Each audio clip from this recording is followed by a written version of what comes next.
so there's a gate here, some ancient gate, which I believe is in Trier. Romana, what's that all about?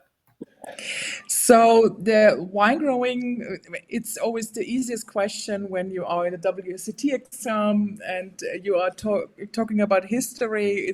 It's always who were the inventors. They were the Romans. It's always about the Romans, and the Romans came up the River Rhine, and at that time, this part was just a big forest, and some crazy Germanic people were running around the forest like this.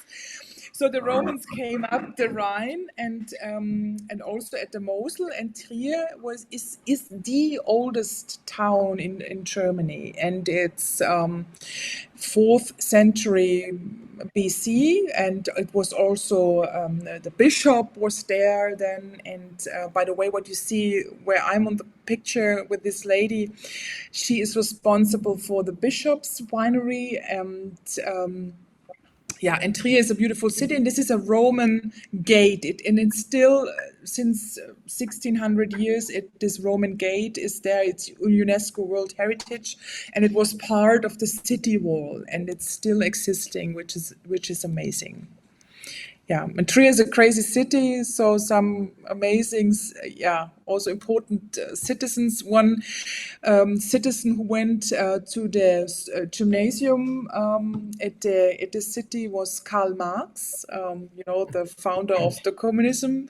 And he came to communism because he had contact to the wine growers of the Mosel region and saw how poor they were at the time when phylloxera came. And this was one of his initial things that he went to communism. So also quite interesting. So yeah, that's the city of Trier.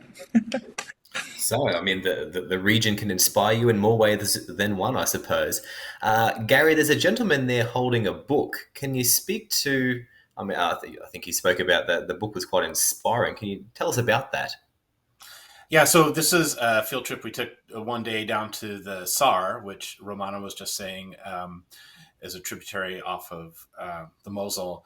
And his first name is Roman. I'll let Romana say his last name because it's really long and unpronounceable to me. Niewodniczanski. Yeah, there you go. But he took over, I guess it was family's winery a number of years ago, and has been investing a bunch of money and really modernizing it. And the book he's holding was really interesting because he had collected menus from the 20s and 30s that were from New York and Paris and London. And he was showing us the importance of the role of Mosel Riesling all the way back then on these menus. And they were incredibly prominently featured on these menus as some of the more premium wines. So it was really very interesting to see just the history and the legacy that the Rieslings of the area had around the world, not just in Germany.